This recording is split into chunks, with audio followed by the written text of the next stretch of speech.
In the last video, we compared what I viewed as the best VR headset currently on the market, the Pico 4, to the new prosumer headset, the Vive XR Elite. Prosumer because it's $1,000 or more. You can find that video here. And in this video, we are going to compare this new prosumer headset to the other consumer headset on the market, the Quest 2. And yes, I did modify this XR Elite slightly. We'll talk about that in a bit. So let's get into it. Let's start with what powers these two devices. They both run off the Qualcomm Snapdragon XR2 chip, but for memory, you're only getting 60 gigabytes of RAM with the Quest 2, while with the XR Elite, you're getting 12 gigabytes of RAM.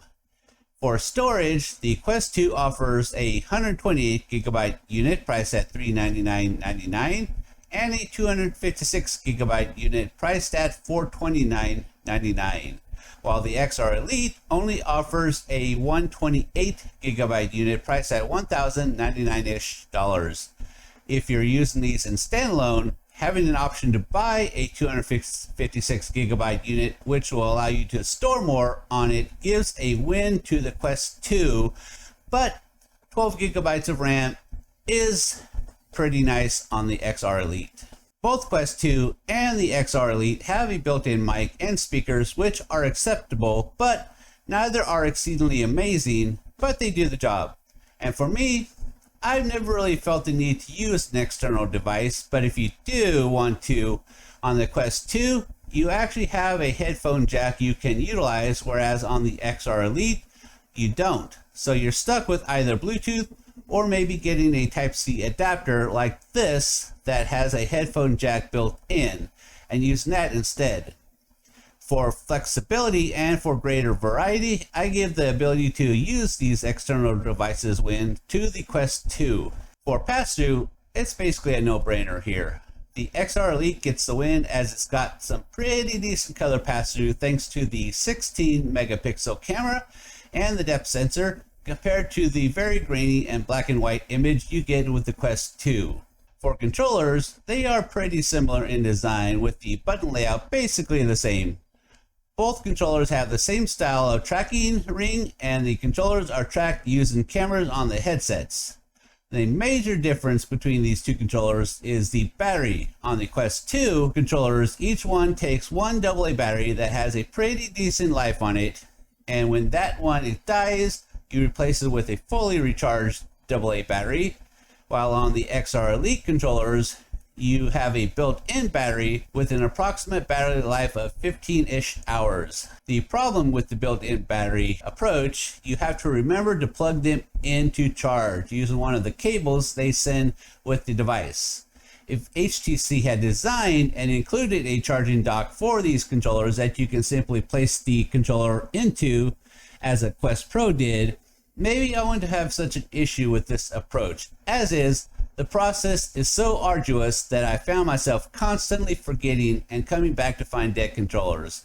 And side note here, I've noticed that whenever I touch the XR Elite controllers to move them, they come on, and I kind of suspect this is adding to the battery drain. For the Quest 2, it's pretty simple. You have 4 rechargeable batteries, 2 in the controllers, and 2 on standby. And when the 2 in the controllers die, you simply swap them out. Performance-wise, the Quest 2 controllers perform far better than the XR Elite controllers, as I found tracking issues with the XR Elite controllers, better haptics on the Quest 2 controllers, and with the XR Elite controllers, certain buttons not always registering. In addition, on the XR Elite controllers, when doing games where I'm shooting a rifle, when my right hand, as I'm a righty, gets too close to the headset, I noticed a certain drift on the part of the controller, making aiming kind of tough.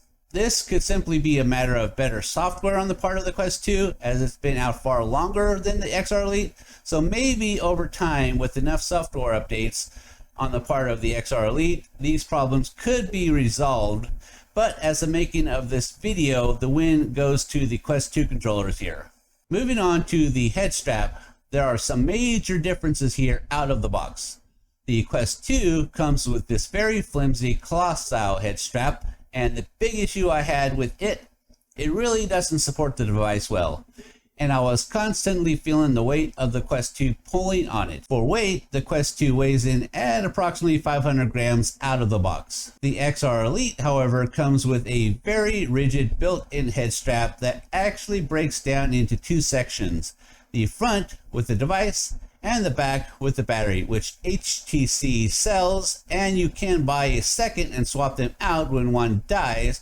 However, I wouldn't recommend this approach, as those batteries are almost $200, and a better alternative is to buy a battery pack like the one I link in the description, a 30 watt hour minimum, and plug that in with a cable and significantly extend your playtime. By separating the battery from the device, it actually balances well on the head, so you don't have all the weight on the front.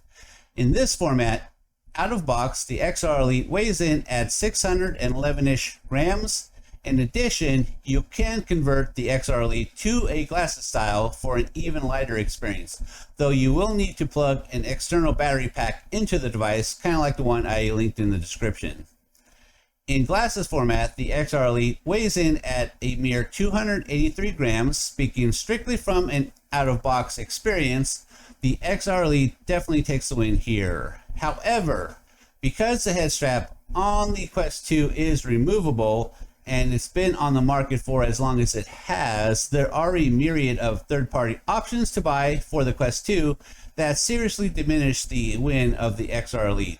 And since you spent so little on the Quest 2 compared to the XR Elite, you have a lot of flexibility here without coming anywhere near spending what you would on the XR Elite for its out-of-box experience. We can't talk head strap without talking facial interface, and here we encounter one of my serious issues with the XR Elite: its serious inflexibility to accommodate moderate to larger sized noses. Comparing it to the Quest 2, it almost feels like they forgot that humans have noses. On the Quest 2, you can see a very large and accommodating space for various nose sizes, while on the XR Elite, it's pretty much non-existent. And while yes, on the facial interface themselves, the XR Elite does have a nose section, again, it's small, and you will still have this jagged section of the headset resting on your nose to deal with. Compare that to the Quest 2 stock facial interface, which has a large section with a little bit of cushion to boot. In addition to this, the facial interface on the XR Elite is so small, if you have a moderate to larger head size, you'll probably encounter situations where it's not keeping out light as it should, and that it brushes against the sides of your eyes, as this did for me. Again, compared to the Quest 2, which wraps around the head and keeps the light out, clearly the out-of-box win goes to the Quest 2. My resolution for this XR Elite facial interface was to cut most of it off, keeping just the frame and the top section that supports the head on your head and nose sections, and using some crafting material, double-sided tape, and a couple staples to develop this contraption, which, surprisingly enough, while it's not much to look at, it works quite well at eliminating light leakage, and I don't have anything feeling like it's trying to get into my eyes. For the Quest 2, as was the case with the head strap, we again have a myriad of third-party options to buy, and since we didn't spend over $1,000, the money to do it with. Now let's talk about the lenses. On the Quest 2, you have Fresnel lenses with an advertised resolution of 1832 by 1920, refresh rates of 72, 90, and 120 depending on what the game supports, and you can actually manually select 80 Hz when launching Link or Air for PC VR, and an advertised FOV or field of view of, well, nothing, as I couldn't really find an official FOV measurement.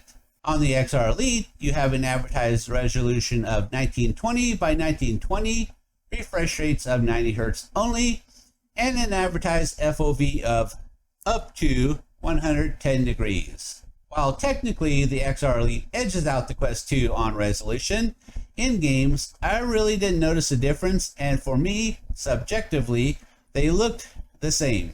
Not bad, pretty decent, but not what you call amazing. For refresh rate, I found the 90 Hz to be perfectly acceptable, but it is a notch in Quest 2's favor that it supports applications up to 120 Hz. For the FOV, it's a completely different story. For the Quest 2, I measured 90 degrees on the horizontal and 96 degrees on the vertical, and with the XR Elite, 100 degrees on the horizontal and 80 degrees on the vertical. Now, setting aside my feelings of being misrepresented by HTC's advertise of 110 up to 110, I should say, on the Quest 2, I actually measured a 10 degrees loss on the horizontal, but that is more than made up for by the 16 degrees gained on the vertical, giving me a perceived larger overall picture in the Quest 2 than the XR Elite.